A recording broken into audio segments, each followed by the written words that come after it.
They are probably the best people to teach you how to sail, because they, between them, are incredibly experienced, incredibly knowledgeable. John is a very, very calm man, and that's very important, particularly when you have people who maybe don't know what they're doing, working with sometimes ropes which are under a lot of strain, or where things need to be done in a hurry.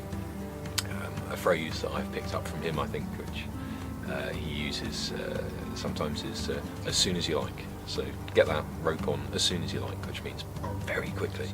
So in particular, it's very good with people who haven't been on the boat before and coming on and taking them through all the ropes and sort of almost rope learning, you know, so which rope is this, what part of the sail does this work on, and that's a really useful. And I learned a valuable lesson about how to handle ropes under load. But afterwards, I think I was in the heat of the moment feeling sort of like I'd ruined everything, which I hadn't. I said something like I ironed the ship's oath or something like that, and that has become a sort of almost a badge of honour in a way since then, and is talked about in with a certain amusement and fondness that I think on another boat might have become a point of contention. I mean, effectively I almost sort of crushed $1 million worth of yachts. The situation was resolved safely, and we laugh about it to this day. And I've met some really interesting people, some real characters in the time that I've been here. And part of the appeal, in the same way that it's good to come back and see John soon and sail with them again. When I book a particular voyage, often once I've booked it, I'll ask, is anyone I know from previous voyages going to come along? And very often the answer is yes, and that's another thing that very often makes it more exciting and increases the amount that I look forward to ahead of getting on the plane or getting on that train or wherever it is to go and meet the boat. I always have a huge sense of excitement the first time when I first arrive for the voyage, walking through a dockyard or wherever it is, and thinking, oh, I'll never be able to find the boat, and then you see the three masts and the distinctive black and white hull, and I think, ah, yes, there we go, here we go, this is the beginning of the holiday. And it does feel like a bit of a homecoming sometimes. I've been sailing on there now about 10 years, maybe a bit more, and I've been to lots of places on her, many places. For someone who hasn't sailed at all before, this is a good way of learning how it all works, really, because this is a gaff rigged boat, and gaff rigged boat is comparatively low technology, and so you see the workings of how a boat sails very clearly in ways that people can pick up and understand. So it's a really good introduction to sailing. A big boat, weather that might be testing on a smaller boat, seas that might feel a bit rough, don't. They're just very easy to cope with on here. She'll keep going in conditions which usual sort of 20-30 foot yacht would find quite difficult, and on here comfortable. It's a good way of getting to places and understanding the relationship between the various places you go to, and it's a good way of experiencing the world, because you're out in nature, you're out in the weather, you can't hide from it, and you really get a feeling of what nature is like and how it all works. Not many of us are going to get to sail our boats to the Arctic Circle, for example, or the Baltic. But here's an opportunity to go and try new sailing grounds, and you actually really get a full-on experience of sailing. And so it's very good whether you're inexperienced or experienced. It's a good way to start sailing, but it's also a really good way of doing the kind of advanced sailing. It's difficult to attain, even with your own boat. I have never really sailed before, but I've always wanted to go on the sea, and I will say it was the most amazing experience. You get in with a group of strangers, and that can be a bit daunting. You think, well, but you're all in it together, and it's like a bit of a team thing, and you're all experiencing something together. So it's actually a unique holiday experience. Thinking about all my holidays I've had in my lifetime, I will certainly put this one as one of the top.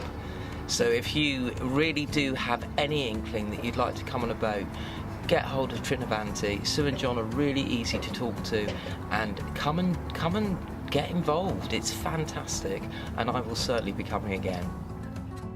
My parents had a boat and we went sailing as kids.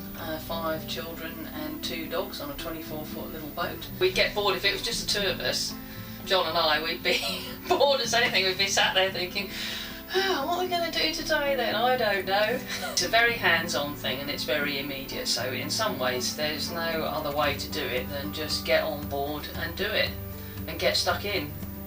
And it's not that difficult.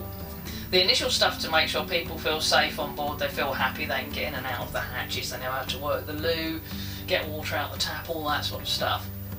So that's your basic, okay, I'm on board, I'm feeling a bit comfortable with just getting around the boat and in what is a very strange environment if you haven't sailed before. And then the next stage on from that is kind of getting a little bit of a grip of what rope does what and how the sails go up and down and where you're going to fit in with all the activities on deck. For most people they might still think, oh, there's a little bit of anxiety, but I think people very quickly realise it's a safe boat to be on. It's quite steady and quite stable, so there's that little bit of anxiety maybe if you've not been to sea before, but hopefully for most people it's very soon dissipates and they start to feel more comfortable. A lot of our crew only come to eat because they know that the food is going to be good, and I like to think I like to think good food, cooked well, without any pretensions, because you're outside all day. I'm an ex-vegetarian myself, so I like to think that I look after our vegetarians and the odd vegan quite well. We've got some really good wet weather gear, and also because we do a lot of Arctic Circle sailing, we've got these lovely warm, cosy, all-in-one flotation suits. When you get in your bunk you want to be nice and warm and cosy, and it's amazingly quiet on board a lot of the times at night, and people tell us that they sleep really well, even people who would normally sleep they say, oh, I would normally sleep 3 or 4 hours a night, and on board I'm sleeping like a rock. If you want to step out of your ordinary life and enter a completely different world, then going to sea on a ship is a great way to do it. The moving of a ship through the water by the wind is a wonderful, magical thing, and visiting other places in Norway where they still have the memory of their only communication with the outside world being the visiting sailing ship, which has maybe come to take their goods away and bring goods in, and people still remember that, especially in the more far-flung reaches of Norway. There's space, it's not crowded, it's just this fairyland, it's absolutely beautiful. So why would we go to other crowded places where other people think they want to go? It's about the group of people that come together and make it all happen. So we couldn't do it without our crew. They probably couldn't do it without us. So that's what we like. We made some very good friends, and you bond in a way when you're at sea that you don't experience in other walks of life. You experience a faint echo of a culture which has been a major part of our civilization for about 2,000 years or longer. When you're steering a sailing ship, you're at that point of interaction between the natural forces, the wind and the sea and the waves, and a mechanical object, and that point of contact becomes something almost magical, just feeling that interplay. So your mechanical object becomes something else, and it takes you with it. It's a wonderful thing.